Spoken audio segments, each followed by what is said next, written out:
మా మావయ్య చేసిన వంటకి నడుస్తూ మరీ తినేస్తున్నాము. మా మావయ్య కూతురు తింటుంది కదా అని నేను కూడా తింటే నోరు కాలిపోయింది. కాలితే కాలింది గానీ టేస్ట్ మాత్రం అద్దిరిపోయింది. ఇతనే మా మావయ్య. సరే ప్రాసెస్ చూసేద్దామా? చికెన్ మంచిగా కడుక్కొని అందులో అల్లం వెల్లుల్లి పేస్ట్, కారం, సాల్ట్, చికెన్ మసాలా, అలానే గరం మసాలా, అలానే కొంచెం కరివేపాకు, జీలకర్ర, తరువాత కార్న్ ఫ్లోర్ వేసుకొని మంచిగా కలుపుకోవాలనమాట. వీళ్ళ నాన్న ఇంత కష్టపడి చేస్తుంటే వెనకాతల వాళ్ళ కూతురు ఎప్పుడవుతదో, ఎప్పుడు తిందామా అన్నట్టుగా ఫేస్ పెట్టింది.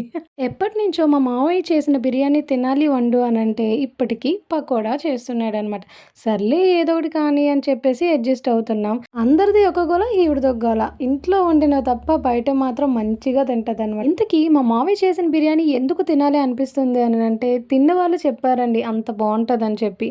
అందుకని బిర్యానీ చేయమంటే ఈసారికి దీంతో అడ్జస్ట్ చేస్తున్నాడనమాట.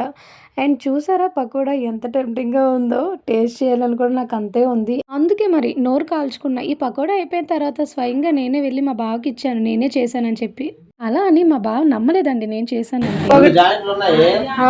ఒకటేమొచ్చి మీ తమ్ముడికిచ్చే, ఒకటేమొచ్చి మీ అక్కకిచ్చే. మరి నాకు? ఇది కోసేసుకో తినే. విన్నారు కదా! జాయింట్స్ కోసం అడిగితే అలా చెప్పాడనమాట. అండ్ 2 జాయింట్స్ ఉన్నాయి.